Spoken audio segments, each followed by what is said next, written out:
जमलेल्या माझ्या तमाम महाराष्ट्रप्रेमी बांधवांनो, भगिनींनो आणि मातांनो,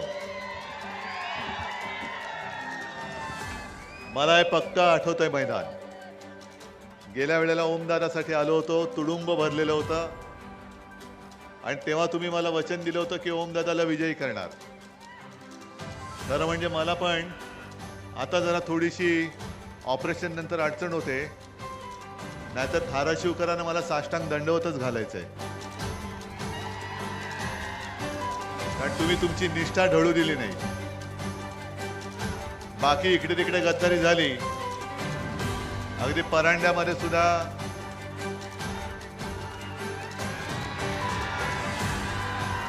आता यावेळेला त्याला करायचा वाकडा. पण मला ओमदादा काय, आपला कैलास काय, अभिमान आहे, अभिमान आहे आणि कौतुक आहे की त्यांनी आपल्या धाराशिवच्या नावाला कलंक लागू दिला नाही. आणि तसं पाहिलं तर कैलासला पण घेऊन चालले होते, पण जाता जाता तुम्हाला सतत संपर्क करत होता. आता कैलास लहान आहे म्हणून मी आरुतुरे बोलतो, दोन्ही मुलंच आहेत, ओमदादा काय किंवा कैलास काय. आणि कसा आला काय आला हे त्यांनी तुम्हाला सांगितलेलं आहे. पण तसं पाहिलं तर हा सोन्याच्या लंकेपर्यंत पोचला होता, पण लंकेमध्ये गेला नाही. कारण त्याला माहिती होतं की सोन्याची असली तरी रावणाची लंका आहे आणि रावणाची लंका जाळण्यासाठी शिवसेना मशाल हातात घेणार आहे. म्हणून तो परत आला, नाहीतर यांनी पण घेतले असते 50 खोके. पण कधी म्हणजे जो असाच जो काय माल असतो तो विकला जातो, पण निष्ठा कधी विकली जाऊ शकत नाही आणि निष्ठा कोणी विकत घेऊ शकत नाही. आज तसं पाहिलं तर मला जास्त काय बोलण्याची गरज नाही, कारण तुम्ही सगळे ठरवून आलेलाच आहात. आणि इथून मला जायचं बार्शीला, आणि मगाशी बघितलं एवढे प्रवेश चाललेत, एवढे प्रवेश चालले की जणू काही कुठलं धरणच फुटलंय आणि हा सगळा भगवा लोंढा आपल्याकडे येतोय. आणि याच गोष्टीचं मला आश्चर्य पण वाटतं आणि अभिमान पण आहे. कारण भाजपाने सगळं मला संपवायचा प्रयत्न आज सुद्धा चाललेला आहे आणि मी जो काही आहे तो केवळ आणि केवळ तुमच्याच भरोशावरती आहे. तुम्ही जोपर्यंत मला साथ सोबत द्याल तोपर्यंत माझं अस्तित्व आहे, आणि तुम्ही जेव्हा माझा हात सोडाल तेव्हा मी अस्तित्वात राहणार नाही. मोदी शाह मला संपवू शकत नाही. माझं संरक्षक कवच हे माझ्या आई जगदंबेने तुमच्या रूपाने मला दिलेलं आहे.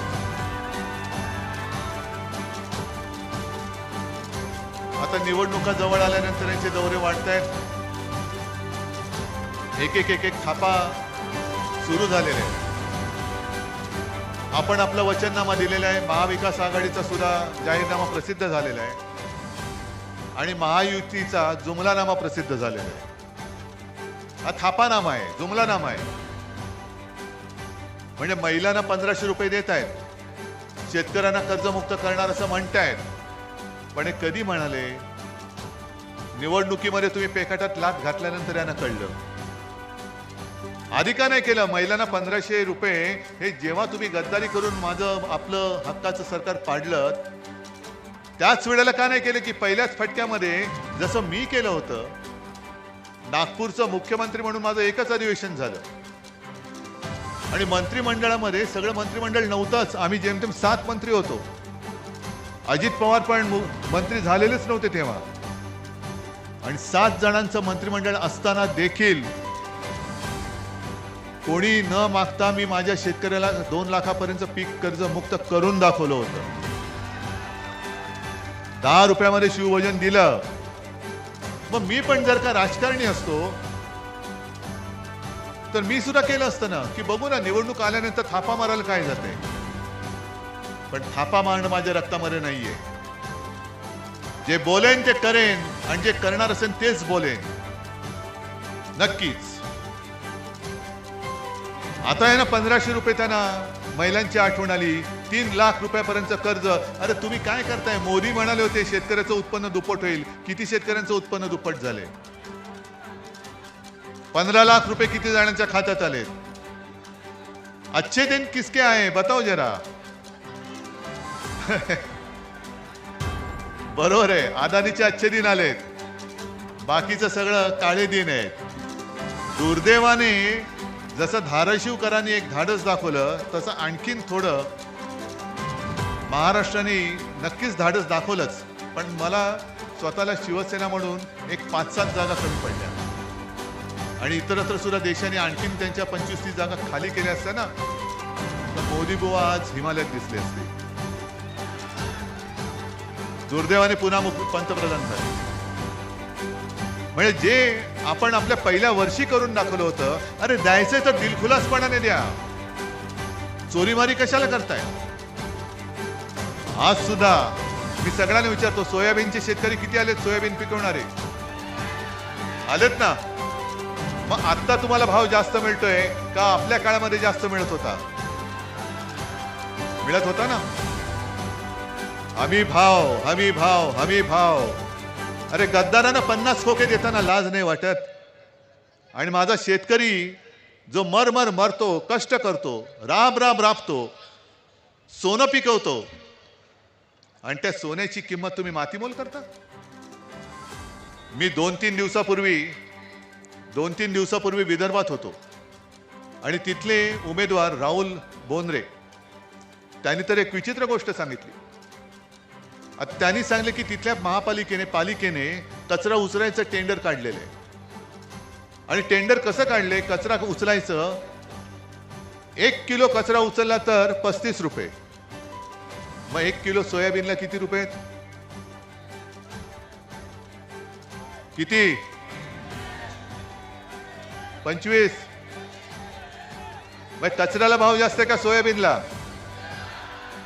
कचऱ्याला आहे ना. मग आता शेतकऱ्यांनी काय कचरा पिकवायचा? मग एक काम करू, जर कचऱ्याला भाव मिळतोय तर सगळा कचरा गोळा करा. म्हणजे इथे टेंडर नाही काढलं, मी तिथे सांगितलं की सगळा कचरा गोळा करा आणि नेऊन ठेवा जिल्हाधिकाऱ्याकडे, दे पैसे. सोयाबीनचा भाव नाही देत ना, मग तुझा जो भाव आहे तोच भाव कचऱ्याचा आहे. यांचा कचरा करून टाका एकदा. यांचा कचरा केल्याशिवाय जागे नाही होणार. पण आता तुमची निवडणूक आल्यानंतर ज्या विषयावरती मी बोलतोय की सोयाबीनला हमी भाव मी देऊन दाखवतो ना, दिला होता ना पूर्वी. दुधाला भाव देतो ना. जो शेतकरी अन्नदाता म्हटल्यानंतर अन्नदाता देवो भव, त्या देवाला तुम्ही किंमत देत नाही आणि मग मंदिरामध्ये जाता, मग सगळ्या मतदारांकडे जाता. हे नाटक आता बंद केलं पाहिजे. हे थोतांड आहे.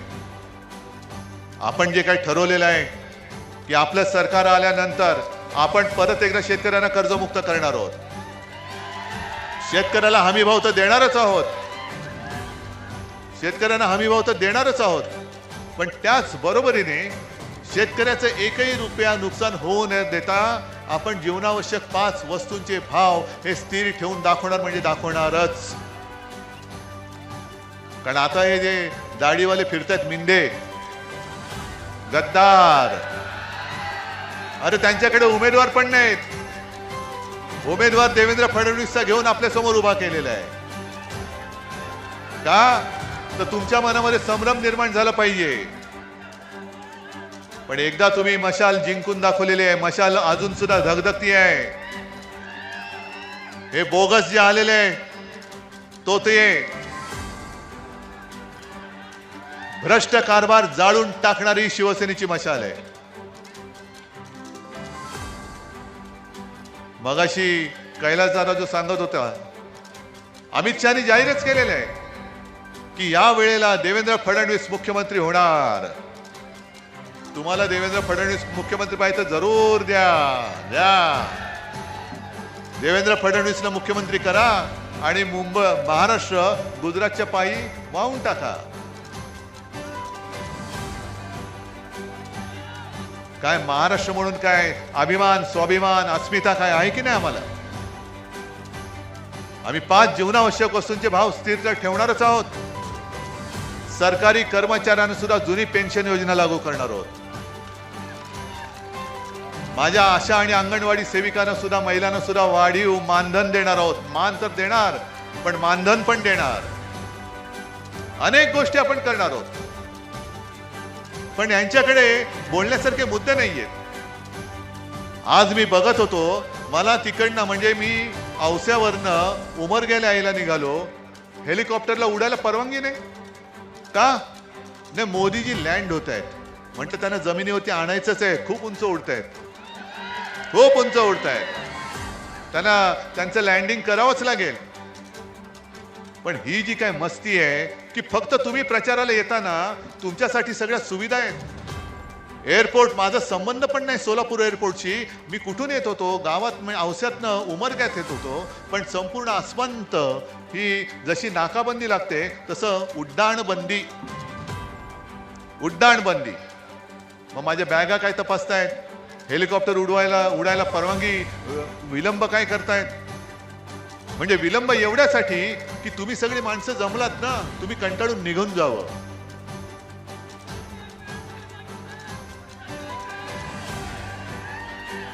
तुम्ही निघून जावं.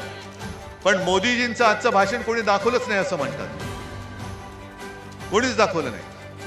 मग त्यांच्या 4 दिवस आधी अमित शहा तिकडे आले होते विदर्भामध्ये. मग त्यांना काही प्रश्न विचारले, लोकांचे प्रश्न विचारले तर भडकतात असं मी ऐकलंय. आणि मग त्यांनी मला काही आव्हान दिलं. आज सकाळी येताना मी मुलाखत दिली, ती आता चालली असेल TV9 वरती, की त्यांनी मला प्रश्न विचारले की उद्धवजी, काश्मीर मधलं 370 कलम हटवलं, त्या 370 कलम हटवायला ज्यांचा विरोध होता त्या काँग्रेस बरोबर तुम्ही कसे बसलात? आणि मी त्यांना उत्तर दिलं की अमितजी, 370 कलम हटवताना शिवसेना तुमच्या सोबत होती, हे का विसरलात? पण आम्ही आता काँग्रेसमध्ये तुमच्यामुळे बसायला लागलो. आम्हाला तुम्ही दिलेलं वचन मोडलं, खोटं मला पाडायला निघालात, म्हणून मी तिकडे गेलो. तुम्हाला धडा शिकवण्यासाठी गेलेलो आहे. पण 370 कलम काश्मीरसाठी महत्वाचं होतच आहेच, देशासाठी आहेच. पण निवडणूक कोणती आहे? महाराष्ट्राच्या विधानसभेची. मग तुम्ही जर का शेतकऱ्यांनी मला विचारलं, मी समजा तुम्हाला तुमचा भाजपचा नेता अजिबात आयुष्यात होणार नाही असं समजा, माझ्या बाजूला उभे आहेत अमित शहा, आणि मी जसं तुम्हाला सांगतो की मी तुम्हाला हमीभाव देणारच, आणि तुम्ही जर का अमित शहाना विचारलं की आम्हाला सोयाबीनला भाव मिळत नाही, अमित शहा म्हणतील पण काश्मीरमधलं 370 कलम काढलं ना, दुधाला भाव मिळत नाही. अरे काश्मीरमधलं 370 कलम काढलं ना. कापसाला भाव मिळत नाही, पुन्हा तेच काश्मीरमधलं 370 कलम काढलं ना. काय उपयोग काय त्या 370 कलम काश्मीरमधलं काढलं, त्याच्या माझ्या शेतकऱ्याच्या आयुष्यावरती काय परिणाम होणार आहे? तुम्ही 370 कलम काढल्यानंतर असं माझ्या कानावर आलं की फक्त एकाच माणसाने मोठ्या प्रमाणावरती तिकडे जमीन खरेदी केली. कोणी? अदानी. म्हणजे अदानीसाठी तुम्ही 370 कलम काढलात, जनतेसाठी नाही काढलं, तुम्ही काश्मीरसाठी नाही काढलं. बरं 370 कलम काढलं त्याचा अभिमान आहे, नक्की आहे. पण जेव्हा अमित शहा आणि नरेंद्र मोदी या नावाची 2 माणसं या आमच्या देशात आहे हे कोणालाही माहिती नव्हतं, आणि ज्या वेळेला तिकडे काश्मीरमध्ये हिंदू पंडितांवरती अत्याचार होत होता, त्यांच्या हत्या होत होत्या, त्यावेळेला फक्त आणि फक्त शिवसेना प्रमुखांनी काश्मीरी पंडितांना महाराष्ट्रामध्ये आश्रय दिला होता. मोदीजी तुम्ही कुठे होतात? अमित शहाजी तुमची मला वाटतं हातभर शेपूट आत गेली असेल. कुठे होतात तुम्ही? आणि तुम्ही आम्हाला शिकवता. बरं 370 कलम काढल्यानंतर जे काही काश्मीरी पंडित निर्वासिताचं जिणं जगत देशभर पसरले होते, ज्यांना हक्काचं घर शिवसेना प्रमुखांनी महाराष्ट्रामध्ये दिलं, त्यांच्यापैकी किती जणांना तुम्ही परत नेऊ शकलात? सांगता काय? मग काहीतरी वेगळे मुद्दे काढायचे. मग मध्येच त्यांना कधीतरी बाबासाहेबांचं प्रेम येतं. बाबासाहेब आंबेडकर त्यांची संविधान बदलायला निघालेत. अहो आम्ही हे बोललो होतो लोकसभेच्या वेळेला. आणि तुमचं भाषण लिहिणारा जो कोणी असेल त्याला सांगा, विचारा, किंवा जरा कायद्याची माहिती घ्या. संविधान लोकसभेत बदललं जाऊ शकतं, विधानसभेत नाही. उद्या ग्रामपंचायतीची निवडणूक आल्यानंतर सुद्धा मोदी येतील. यांना ग्रामपंचायतमध्ये हे जिंकले तर हे संविधान बदलतील. कशाचा काय पत्ता ना, शेंडा ना, बुडखा, नुसती मतं मागतायत. मग मी बाबासाहेबांवरनं आणखीन एक प्रश्न मिंद्यांसकट सगळ्या जणांना त्या विचारतोय महायुतीतल्या, की नुकताच काही 1-2 महिन्यापूर्वी आपल्या राज्याचा अल्पसंख्याक आयोग त्यांनी जाहीर केला.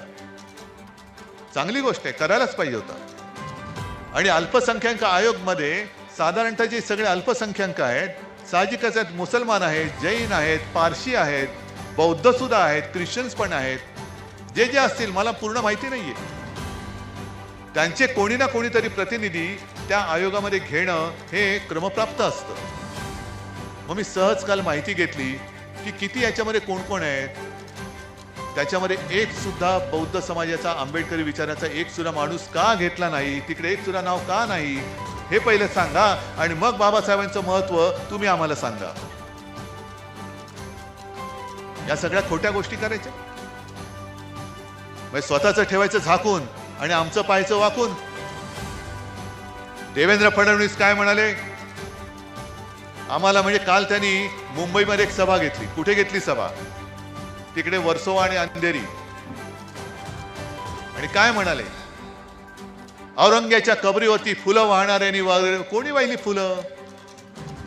आणि वर्सोव्यामध्ये मी मुद्दामून सांगतो की आपण एक उमेदवार दिलेला आहे, त्याचं नाव आहे हरून खान. मुसलमान आहे पण शिवसैनिक आहे. 25-30 वर्ष, किती वर्ष झाली मला माहिती नाही, शिवसैनिक म्हणून काम करतो. उत्तम मराठी बोलतो. त्यांच्या पत्नी नगरसेविका होत्या आणि त्याला पाडण्यासाठी म्हणून देवेंद्र फडणवीस तिकडे गेले आणि काय म्हणाले, जे वोट जिहाद करतायत त्यांच्या विरुद्ध धर्मयुद्ध करा. धर्मयुद्ध? त्या माझ्या शिवसैनिकाच्या विरुद्ध धर्मयुद्धच करताय तुम्ही. देवेंद्रजी, तुम्हाला माहिती नसेल किंवा आठवत नसेल किंवा सोयीप्रमाणे तुम्ही विसरला असाल, 2014 साली आणि 2019 साली आम्ही जेव्हा तुमच्या सोबत होतो आणि मोदीजींसाठी मत मागत होतो, त्याही वेळेला हा माझा शिवसैनिक, शिवसेना प्रमुखांचा शिवसैनिक मोदींसाठी मत मागत होता. तेव्हा तुम्हाला धर्मयुद्ध का नाही दिसलं? म्हणजे माझा उदो उदो करत कोण असेल, देवेंद्रजींचा उदो उदो कोण करत असेल, तो नवाब मलिक असला तरी चालेल, दाऊद असला तरी चालेल, पण तो तुमच्याकडे असला तर तो गुन्हेगार आहे, पापी आहे, देशद्रोही आहे. हे यांचं हिंदुत्व. आणि म्हणून मी जे सांगतो ना की मी भाजपला लाथ मारले, हिंदुत्व मी सोडू शकत नाही, कदापि सोडणार नाही. पण माझं आणि त्यांचं हिंदुत्व फरक जो आहे तो हाच आहे. मी गेल्या लोकसभेलाही सांगितलं होतं, परत एकदा सांगतो की भाजपचं हिंदुत्व हे घर पेटवणारं हिंदुत्व आहे आणि शिवसेनेचं म्हणजे आपलं हिंदुत्व हे घरातली चूल पेटवणारं हिंदुत्व आहे. अरे दाखवा ना, घर पेटवणं सोपं असतं, पण घरातली चूल पेटवून दाखवणं हे फार कठीण असतं. आणि तुम्हाला चूल पेटवता येत नाही म्हणून तुम्ही घरं पेटवताय आणि घरांच्या होळ्या पेटवून तुम्ही तुमच्या पोळ्या भाजताय आणि आम्हाला हिंदुत्व शिकवताय. या अशा अनेक गोष्टी सांगता येतील. त्यांच्याकडे मी बोललो ना, विचार नाही, काही नाही, काही नाही, काही दिसलं का चोरायचं, दिसलं का चोरायचं, सगळं काही चोर बाजार मांडलेला आहे. आणि सगळ्यात दुर्दैवाची गोष्ट अशी की चोरांच्या प्रचाराला देशाचे पंतप्रधान येत आहेत. देशाचे पंतप्रधान चोराच्या प्रचाराला. म्हणजे नवाब मलिकांचा जो मी उल्लेख केला, नवाब मलिक माझ्या मंत्रिमंडळातले माझे सहकारी होते. का अटक केली होती त्यांना? भाजपने केली होती. केंद्रीय संस्था पाठवून, यंत्रणा पाठवून त्यांना अटक केली होती. कारण दाऊद बरोबर यांचे व्यवहार आहेत. एक पुख्ता सबूत है मेरे पास. देवेंद्र फडणवीसांची ती क्लिप आज सुद्धा माझ्याकडे आहे. आमच्याकडे ठोस पुरावा आहे. मग तो पुरावा कुठे ठोसला तुम्ही? कुठे गेला पुरावा? अजित पवार तुमच्याकडे आले, आल्याबरोबर ती नवाब मलिक बाहेर आले. अजित पवार म्हणतात की नवाब मलिकांचा दाऊदशी संबंध असूच शकत नाही आणि तो माझा. आपल्या भागातील बातम्यांसाठी संपर्क राहुल गुरव 9689322503. चला तर मग आजच संपर्क साधा आपल्या भागातील बातम्यांसाठी. नरेंद्र मोदी जेव्हा मुंबईत प्रचाराला येतील तेव्हा सहकारी पक्ष आज माझ्या सोबत आहेत ना, काँग्रेसचे उमेदवार आहेत, राष्ट्रवादीचे उमेदवार बसले आहेत. सगळ्यांना आपल्याला जिंकून द्यायचंय. मी अभिमानाने सांगतो की हे सगळे महाविकास आघाडीचे उमेदवार जे आहेत, जिथे मशाल असेल तिथे मशाल, हात असेल तिथे हात, आणि तुतारी फुंकणारा मावळा असेल तिकडे तुतारी, हे आपले अधिकृत उमेदवार आहेत ना. आहेत ना, सगळ्यांची नावं सगळ्यांना माहिती आहे. हे जिंकून द्यायचे. मग मोदीजी, तुम्ही तुमच्या महायुतीतल्या नवाब मलिकांचा प्रचार करणार आहात का? देवेंद्र फडणवीस, तुम्ही तुमच्या महायुतीतल्या दुसऱ्या उपमुख्यमंत्र्याच्या पक्षाच्या नवाब मलिकांच्या प्रचाराला जाणार आहात का? आणि नसाल जाणार तर अजित पवारांना विचारतो, ते तुमच्या प्रचाराला येणार नसतील तरी देखील तुम्ही तिथे शेपूट हलवत बसणार का?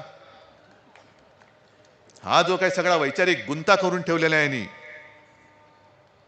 हा गुंता सोडवायचा कोणी? म्हणजे आपल्याला गुंतागुंता करून असं भासवायचं की आपण सगळे खोटे आहोत आणि तेच काय ते खरे. परत एकदा अमित शहानी कुठेतरी परत मला नकलीसेला म्हटलं. मी गेल्या लोकसभेतच बोलले, जो कोणी शिवसेनेला, या माझ्या अस्सल शिवसेनेला नकली बोलेल तो बेअकली आहे. अरे, ज्या शिवसेनेने तुम्हाला संकट काळामध्ये साथ दिली, सोबत दिली, शिवसेना नसती तर महाराष्ट्रात भाजपा वाढला असता? दिली असती भाजपने मतं? अजिबात नाही. आणि म्हणून आज मुलाखत घेताना एकाने पत्रकाराने प्रश्न विचारला, तुम्ही त्यांना काय सांगू इच्छिता? म्हटलं, मी कोण बाबा सांगणार? मी तर साधा माणूस आहे, पण माझं ऐकणार तर ते नाहीच, आणि ऐकावं अशी माझी इच्छा पण नाही. पण तुम्ही विचारता म्हणून सांगतो की संकट काळामध्ये जो मित्र सोबत राहतो ना, त्याला संपवायचा कधी प्रयत्न नसतो करायचा. कारण संकट येतात आणि जातात. आयुष्यात संकट येणं जाणं चालूच असतं, पण संकट काळामध्ये मित्र सोबत असणं फार महत्वाचं असतं. संकट जातात, ते पुन्हा येऊ शकतात, पण एकदा का मित्र गेला तर पुन्हा मित्र कोणी येऊ शकणार नाही, आणि तुमच्यावरती भरोसा कोणी ठेवणारच नाही. उद्या जे तुमच्यावरती संकट येणार आहे त्यावेळेला तुम्हाला कळेल की शिवसेनेसारखा एक दिलदार मित्र तुम्ही गमावलेला आहात. आम्ही तुम्हाला सगळं काही दिलं होतं. पंतप्रधान पद दिलं होतं, मुख्यमंत्री पद दिलं होतं, आणि मी काय मागितलं होतं? तुमचं काय मागितलं होतं? जे माझ्या वडिलांना मी पुत्र कर्तव्य म्हणून वचन दिलं होतं, ते वचन पूर्ण करण्यासाठीच तेवढंच मी मागितलं होतं. आणि ते जर का तुम्ही पूर्ण केलं असतं तर आज तुमची जी काही निंदा नालिसी चालले ना, काय तुम्ही बोलता त्यांना? टरबूज असं बोलले नसते तुम्ही ना, फडतूस वगैरे ते म्हणजे असं कोणी बोललं नसतं ना. आता जाऊ द्या, ह्या सगळ्या गोष्टी माहिती आहेत. आणि म्हणून आज आपण महाविकास आघाडी, महाराष्ट्र वाचवण्यासाठी म्हणून या मैदानात उतरलेलो आहोत. ही लढाई उद्धव ठाकरेची नाही, शिवसेनेची नाही, ना काँग्रेसची आहे, ना राष्ट्रवादी पवार साहेबांची आहे. ही आम्ही सगळे मिळून लढाई लढतोय, ती आपल्या महाराष्ट्राच्या स्वाभिमानाची लढतो आहोत, अस्मितेची लढतो आहोत. छत्रपती शिवाजी महाराजांच्या पुतळ्यामध्ये सुद्धा यांनी भ्रष्टाचार केला, त्याच्यात सुद्धा पैसे खाल्ले. मग मी तुम्हाला विचारतोय, आपल्या दैवताचा पुतळा भ्रष्टाचाराने पैसे खाऊन उभारला, तो कोसळला, तुम्हाला राग आलाय की नाही आलाय? हा वार, ही जखम, ही महाराष्ट्राच्या जिवारी लागलेली आहे. अरे, रस्त्यामध्ये पैसे खाता तुम्ही, सिंचनाच्या प्रकल्पात पैसे खाता तुम्ही, सगळीकडे जाऊ तिथे खाऊ. अगदी मुंबईमध्ये सुद्धा मिंद्यांनी उघड सगळा भ्रष्टाचार करून ठेवलेला आहे. मुंबईच्या महापालिकेची तिजोरी आता खायला लागलेत. पण महाराजांचा पुतळा जो कोसळला, तो महाराष्ट्र विसरू शकत नाही. तुमचं सरकार कोसळून दाखवल्याशिवाय महाराष्ट्र आता स्वस्थ बसणार नाही. तुमचं सरकार आम्ही घालवल्याशिवाय स्वस्थ बसणार नाही. आणि म्हणून जास्त बोलत गेलं तर खूप बोलता येईल, पण मला तिकडे दिलीपराव वाट बघत असतील. जसं ओमराजेच्या वेळेला तुम्ही मला शब्द दिला होता, तसा कैलासच्या बाबतीत देताय नक्की. आणि मग नुसता कैलासच नाही, तुळजापूर आहे, परांडा आहे, सगळीकडे उमरगा आहे. या लोकसभा मतदारसंघातलं मत औसा पण आला, बार्शी पण आलं. साहीच्या साही मतदारसंघामध्ये मला महाविकास आघाडीचे आमदार हे झालेले पाहिजे म्हणजे पाहिजेच. आणि तुमचा माझ्यावरती विश्वास आहे ना, माझाही तुमच्यावरती आहे. आणि या विश्वासाच्या नात्याला मी आयुष्यात कधीही तडा जाऊ देणार नाही असं वचन तुम्हाला देतो आणि सगळ्यांना धन्यवाद देऊन आपली रजा घेतो. जय हिंद, जय महाराष्ट्र. आपल्या भागातील बातम्यांसाठी संपर्क राहुल गुरव 9689322503. चला तर मग आजच संपर्क साधा आपल्या भागातील बातम्यांसाठी.